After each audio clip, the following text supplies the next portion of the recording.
Welcome back to Against the Grain, the Farm Aid podcast. If you're joining us for the first time, this podcast is designed to bring the magic of Farm Aid's annual festival to your ears year-round. We talk to farmers and artists, advocates and food experts, activists and policymakers, all of whom are working towards building a more just and equitable farm and food system. I'm one of your hosts, Michael Stewart Foley. And I'm Jessica Elise Kern. We've been cooking up something special for you since our last season that connects artists and activism. After all, Farm Aid, now in its 40th year, is one of the high-profile examples of artists showing up on behalf of a mission, and certainly the longest lasting. We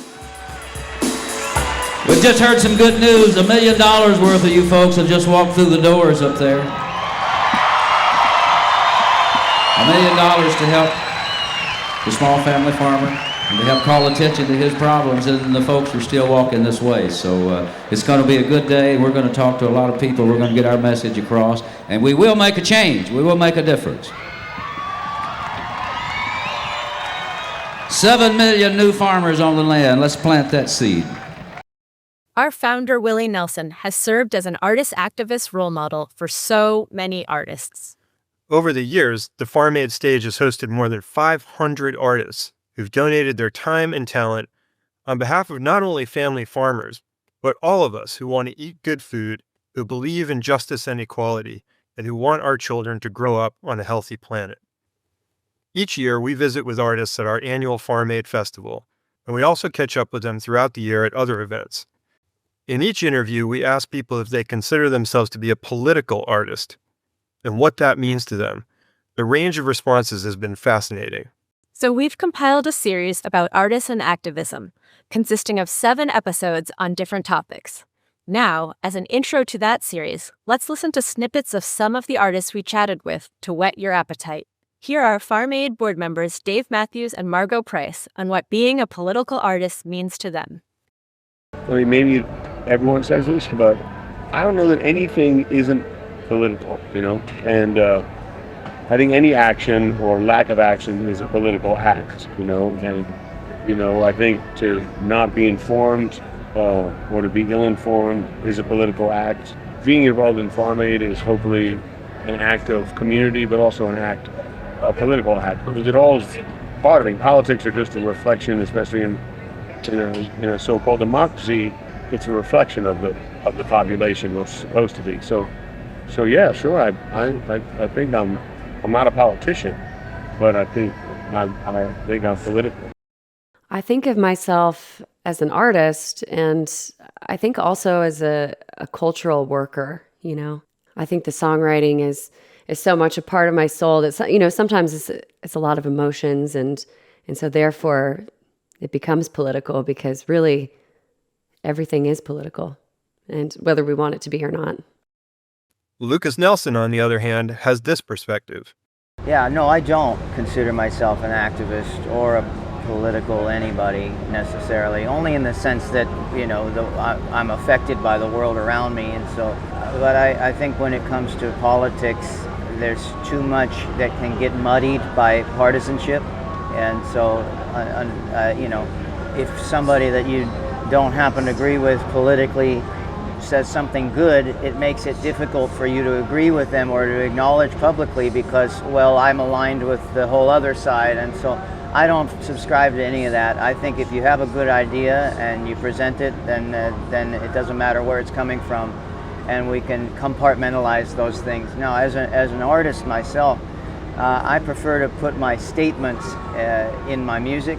I prefer to put my statements in my art, because I don't believe that, if I wanted to be a politician and stand on a soapbox, I would go out and do that. But I don't want to alienate anyone. Michael, don't you love how Lucas identifies how things can get muddied by partisanship? Yeah, for sure. It's a really relatable take on it, especially now in our current political climate. And here's Charlie Crockett. He answers the questions of if neutrality is even possible. I think it was, I don't know who said it, but it's political to be alive. To be alive is to be political. And when you're on a moving train, can't exactly be neutral.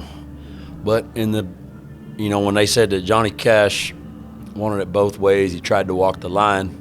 I think no matter what the political beliefs of an artist are, you are walking on the line, because it's not that different from politicians. The big difference being that we tell the truth. Micah Nelson, like his brother Lucas, had a broad view approach to his answer. No, not really. No. I don't think any of this is political at all. I mean, it's just about being a person on a planet and deciding whether you're interested in supporting life or not. The soil is the most fundamental source of life. And, it's so much deeper than politics. It's so much more cosmic than that, more existential than that. Cassandra Lewis thinks it's part of her job to be loud about things that matter. Take a listen. Well, it's kind of funny. I mean, it just depends on who you talk to, whether you're political or not. They'll decide for you. A lot of the time, everything we do, every decision we make, every noise we make is political to somebody, right? And it's important because we should have a choice in what our lives look like and what our communities look like. And I think part of my job is to be loud about things that matter to me and help to build bridges between, people who maybe didn't think there was water or didn't think there was even a path, So absolutely I'm political. Music and politics, people say shut up and sing, right? Like, oh, you should just stick to singing. It's like music has never been apolitical, ever. And, I think it's just, if you've got something to say, just come out and say it. And you better be able to give it something to stand on. Shut up and sing is the opposite of what Farm Aid has been doing these last 40 years. Yeah, exactly. It's so interesting to hear these varied and nuanced perspectives and how these artists navigate the intersection of art and politics, right? Yeah, it's a hot topic in this political climate. A number of high-profile artists have spoken up recently. In my home, the America I love, the America I've written about, that has been a beacon of hope and liberty for 250 years, is currently in the hands of a corrupt, incompetent, and treasonous administration. That was Bruce Springsteen speaking to the crowd in Manchester, England, at the first show of his current Land of Hopes and Dreams tour, offering his views of the current administration. And he wasn't done. A little later in the show, he kept going. In America, they are persecuting people for using their right to free speech and voicing their dissent. This is happening now. In America, the richest men are taking satisfaction in abandoning the world's poorest children to sickness and death. This is happening now. In my country, they're taking sadistic pleasure in the pain that they inflict on loyal American workers. They're rolling back historic civil rights legislation that led to a more just and plural society. They're abandoning our great allies and siding with dictators against those struggling for their freedom. They're defunding American universities that won't bow down to their ideological demands.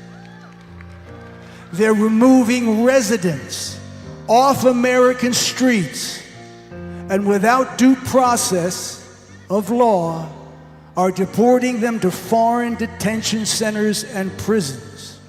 This is all happening now. You may have heard about it when it happened. The president responded to Springsteen via social media, calling him a, quote, pushy, obnoxious jerk, and said that he is, quote, dumb as a rock. This dried-out prune of a rocker, Trump went on, ought to keep his mouth shut until he gets back into the country. Then we'll see how it goes for him.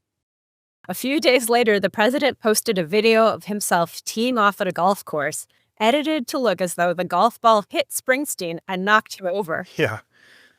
So, we're not only in Farm Aid's 40th year, but we're living in a time of, shall we say, vigorous political debate, where many artists are stepping into the political arena, some for the first time, and they're using their platforms and their voices on the issues that are important to them. Another example, 26-year-old Doechii accepting the award for Best Female Hip-Hop Artist at the BET ceremony in Los Angeles, as protesters clashed with ICE agents and police outside that venue.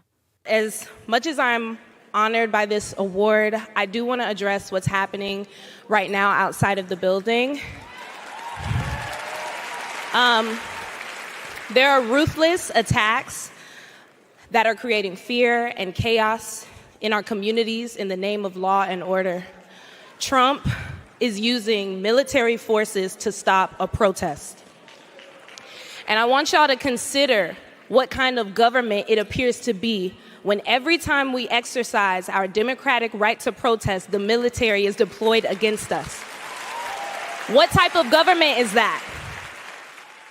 Our present political moment is the perfect time for us to bring you this special series on artists and activism, where over 7 episodes we'll talk to more than 24 artists who, like Springsteen and Doechii, are using their art and their voices as vehicles for political engagement and expression on issues that matter to them and all of us. Please subscribe to our podcast and share it with friends, because we'll be rolling out episodes throughout the summer as we head towards Farm Aid 40 at Huntington Bank Stadium in Minneapolis. That's on Saturday, September 20th. Keep on listening, and we hope to see you in person in Minneapolis. For more information, go to farmaid.org/podcast, and you can learn all about tickets and details. Don't miss the companion playlists for each episode, which can be found on our website, farmaid.org/podcast.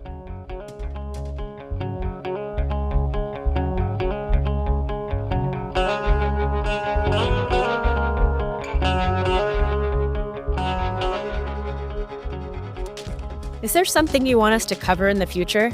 Send us an email or drop a comment.